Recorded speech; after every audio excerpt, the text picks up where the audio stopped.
नमस्कार, सत्य हिंदी के 11 बजे के न्यूज बुलेटिन में आपका स्वागत है। मैं हूं आपके साथ निकिता। खबरों से पहले एक नजर डालते हैं हेडलाइंस पर। अमेरिका को पक्का भरोसा नहीं मिला कि ईरान परमाणु हथियार नहीं बनाएगा, जेडी वेंस। ईरान ने शांति वार्ता की विफलता के लिए अमेरिका की अतार्किक मांगों को जिम्मेदार ठहराया।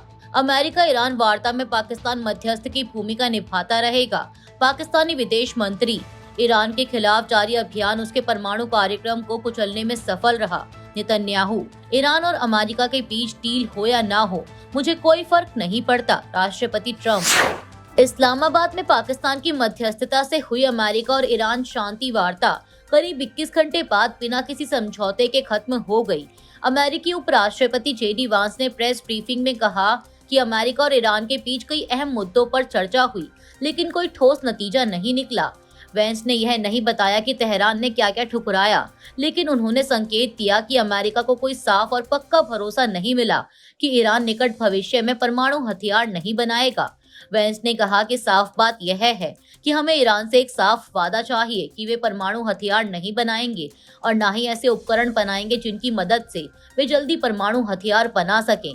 यही अमेरिकी राष्ट्रपति का मुख्य लक्ष्य है और हम इन्हीं बातों को लेकर बातचीत कर रहे थे।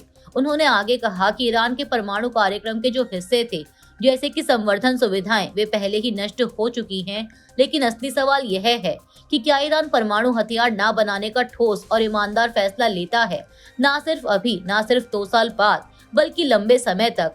अभी तक हमें ऐसा कोई पक्का भरोसा नहीं मिला है, लेकिन हमें उम्मीद है कि आगे मिलेगा। अमेरिका के उपराष्ट्रपति जेडी वांस ने ईरान के साथ चल रही ऐतिहासिक शांति वार्ता को लेकर एक प्रेस कॉन्फ्रेंस की। उन्होंने कहा कि अमेरिका ने अपनी बातें स्पष्ट तौर पर रख दी हैं, लेकिन ईरान हमारी शर्तों पर सहमत नहीं हुआ। हम ऐसी स्थिति तक नहीं पहुंच सके जहां ईरानी हमारी शर्तों को स्वीकार करते। अमेरिका और ईरान के बीच 21 घंटे से बातचीत चल रही है, लेकिन बुरी खबर यह है कि हम किसी समझौते पर नहीं पहुंच पाए। इसके अलावा उन्होंने पाकिस्तान के प्रधानमंत्री शहबाज शरीफ और फील्ड मार्शल आसिम मुनीर के प्रति आभार जताते हुए कहा कि अगर बातचीत में कोई कमी रही तो वह पाकिस्तानियों की वजह से नहीं थी। उन्होंने बेहतरीन काम किया। उन्होंने यह भी कहा कि अमेरिका बातचीत के लिए लचीलेपन और अच्छी मंशा के साथ आया था, लेकिन यह दुर्भाग्यपूर्ण है कि दोनों पक्ष किसी समझौते पर नहीं पहुंच सके। हम यहाँ से एक बहुत सामान्य प्रस्ताव के साथ जा रहे हैं, इस समझ के साथ कि यही हमारा अंतिम और सबसे बेहतर प्रस्ताव है। अब देखना होगा कि ईरान इसे स्वीकार करता है या नहीं। ईरान की स्थानीय मीडिया फार्स न्यूज ने बताया कि बातचीत बेनतीजा रही क्योंकि वॉशिंगटन ने ऐसी मांगे रखी जिन्हें तेहरान कभी स्वीकार नहीं कर सकता था। प्रतिनिधि मंडल के एक सूत्र के हवाले से रिपोर्ट में कहा गया है कि अमेरिका बातचीत के जरिए वह सब कुछ हासिल करना चाहता था जो उसे युद्ध के दौरान नहीं मिल सका था। रिपोर्ट में आगे कहा गया कि ईरान ने होर्मुज स्ट्रेट, शांतिपूर्ण परमाणु ऊर्जा और कई अन्य मुद्दों पर अमेरिका की महत्वाकांक्षी शर्तों को स्वीकार नहीं किया। यह वार्ता करीब 40 दिनों के युद्ध के बाद घोषित 2 हफ्ते के संघर्ष विराम को स्थायी बनाने के लिए की जा रही थी। पाकिस्तान ने इसमें अहम भूमिका निभाई, लेकिन कोशिशें सफल नहीं रहीं। अब वार्ता के विफल होने से क्षेत्र में तनाव फिर बढ़ने की आशंका है। ईरान के सरकारी ब्रॉडकास्टर IRIB ने कहा कि अमेरिका की अतार्किक मांगों के कारण इस्लामाबाद में पश्चिम एशिया में युद्ध समाप्त करने के लिए चल रही बातचीत विफल हो गई।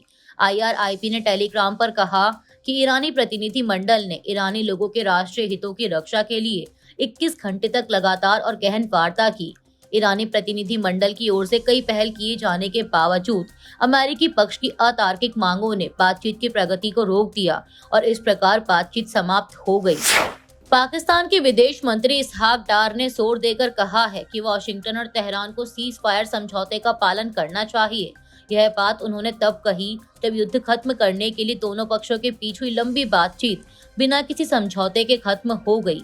इसहाक डार ने कहा कि यह बेहद जरूरी है कि दोनों पक्ष सीज फायर को लेकर अपनी प्रतिबद्धता बनाए रखें। सरकारी मीडिया पर प्रसारित एक छोटे से बयान में उन्होंने कहा कि Pakistan, Islamic Republic of Iran और संयुक्त राज्य अमेरिका के बीच बातचीत और संवाद को बढ़ावा देने में अपनी भूमिका निभाता रहा है और आने वाले दिनों में भी निभाता रहेगा। ईरान के विदेश मंत्रालय के प्रवक्ता इस्माइल बाकाई ने कहा है कि अमेरिका और ईरान के बीच शांति वार्ता की सफलता अमेरिका के रवैये पर निर्भर करेगी। इस्लामाबाद में लंबी बातचीत के बाद उन्होंने साफ कहा कि वॉशिंगटन को अत्यधिक मांगों और गैर कानूनी शर्तों से बचना होगा। उन्होंने बताया कि दोनों देशों के बीच कई अहम मुद्दों पर चर्चा हुई। इनमें होर्मुज जलडमरू मध्य का नियंत्रण, परमाणु कार्यक्रम, युद्ध मुआवजा, प्रतिबंध हटाना और ईरान के खिलाफ युद्ध को पूरी तरह खत्म करना शामिल है। प्रवक्ता ने कहा कि बातचीत तभी सफल होगी जब अमेरिका गंभीरता और ईमानदारी दिखाए और ईरान के वैध अधिकारों को स्वीकार करे। फिलहाल दोनों देशों के बीच मतभेद बने हुए हैं, लेकिन कूटनीतिक बातचीत जारी है। इसराइल की प्रधानमंत्री बेंजामिन नेतन्याहू ने दावा किया है कि ईरान के खिलाफ चल रहा अभियान उसके परमाणु और बैलिस्टिक मिसाइल कार्यक्रम को कुचलने में सफल रहा। उन्होंने कहा कि यह ऑपरेशन अभी खत्म नहीं हुआ है, लेकिन अब तक ऐतिहासिक उपलब्धियां हासिल की जा चुकी हैं। नेतन्याहू के मुताबिक ईरान ने गजा, लेबनान, सीरिया, इराक और यमन के जरिए इसराइल को घेरने की कोशिश की थी, लेकिन अब हालात उलट गए हैं। नेतन्याहू की ये टिप्पणियां तब आई जब शनिवार को पाकिस्तान में अमेरिका और ईरान के बीच बातचीत हुई, जो बाद में रविवार को बिना किसी ठोस नतीजे के समाप्त हो गई। पाकिस्तान में अमेरिका और ईरान के बीच शांति वार्ता जारी रहने के दौरान अमेरिकी राष्ट्रपति डोनाल्ड ट्रंप ने बड़ा बयान देते हुए कहा कि डील हो या ना हो, उन्हें इससे कोई फर्क नहीं पड़ता, क्योंकि अमेरिका पहले ही जीत चुका है। उन्होंने दावा किया कि अमेरिका ने ईरान की नौसेना, वायुसेना और रडार सिस्टम को नुकसान पहुंचाया है। साथ ही ट्रंप ने चीन को भी चेतावनी दी कि अगर वह ईरान की मदद करता है तो उसे गंभीर परिणाम भुगतने होंगे। दरअसल मीडिया रिपोर्ट्स के मुताबिक चीन ईरान को एयर डिफेंस सिस्टम भेजने की तैयारी कर रहा है। एक तरफ इस्लामाबाद में पाकिस्तान की मौजूदगी में अमेरिका और ईरान के बीच सीधी वार्ता जारी रही, तो वहीं दूसरी तरफ इसराइल ने कहा कि उसने लेबनान में हिजबुल्लाह के ठिकानों पर हमला किया है। इसराइल डिफेंस फोर्सेस का कहना है कि उसने पिछले 24 घंटों में लेबनान में हिजबुल्लाह के 200 से ज्यादा ठिकानों पर हमला किया। IDF ने एक बयान में कहा कि उसकी एयरफोर्स हमले कर रही है और दक्षिणी लेबनान में काम कर रही जमीनी सेनाओं का समर्थन कर रही है। वहीं लेबनान के स्वास्थ्य मंत्रालय का कहना है कि दक्षिणी लेबनान में हुए हमलों में 6 लोग मारे गए जबकि 5 अन्य घायल हुए हैं। इस बीच फ्रांस के राष्ट्रपति इमैनुअल मैक्रोन ने कहा है कि ईरान और अमेरिका के बीच युद्ध विराम समझौते का पूरा सम्मान होना चाहिए और इसे लेबनान तक बढ़ाया जाना चाहिए। दरअसल ईरान का कहना है कि मंगलवार को तय हुए 2 हफ्ते के युद्ध विराम समझौते के दायरे में लेबनान भी शामिल था। हालांकि अमेरिका और इसराइल ऐसा मानने से इनकार कर रहे हैं।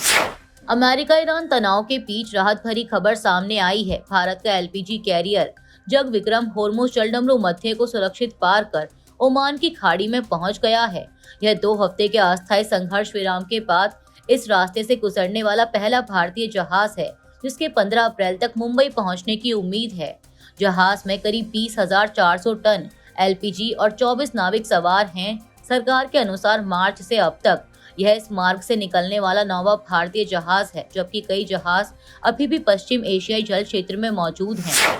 पश्चिम बंगाल की मुख्यमंत्री ममता बनर्जी ने चुनाव से पहले बीजेपी पर तीखा हमला बोला है। उन्होंने कहा कि अगर बीजेपी बहुमत में नहीं रही तो यूनिफॉर्म सिविल कोड यानी UCC को खत्म कर दिया जाएगा। यह बयान प्रधानमंत्री मोदी के उस वादे के करीब 1 घंटे बाद आया, जिसमें उन्होंने राज्य में तुष्टीकरण की राजनीति को रोकने के लिए इस कोड को लागू करने की बात कही थी। ममता बनर्जी ने यह भी आरोप लगाया कि भवानीपुर सीट से उनकी उम्मीदवारी रद्द कराने के लिए झूठे हलफनामे दाखिल किए गए। हालांकि चुनाव आयोग के अनुसार 2 निर्दलीय उम्मीदवारों ने उनकी उम्मीदवारी को चुनौती दी है। ममता ने आगे कहा कि ये लोग चुनाव के समय आते हैं, मोदी भाई और अमित भाई चुनाव के बाद ये कहीं नजर नहीं आते। इन्होंने कई योजनाओं के तहत केंद्र से मिलने वाला फंड रोक दिया है। आप किसी कोबरा पर भरोसा कर सकते हैं, लेकिन बीजेपी पर कभी नहीं। अभी के लिए इस बुलेटिन में सिर्फ इतना ही। 2 बजे फिर हाजिर होंगे देश दुनिया की बड़ी खबरों के साथ। तब तक के लिए देखते रहिए सत्य हिंदी। नमस्कार।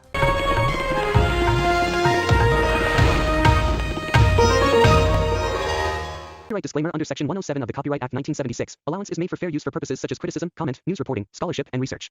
Fair use is a use permitted by copyright statute that might otherwise be infringing.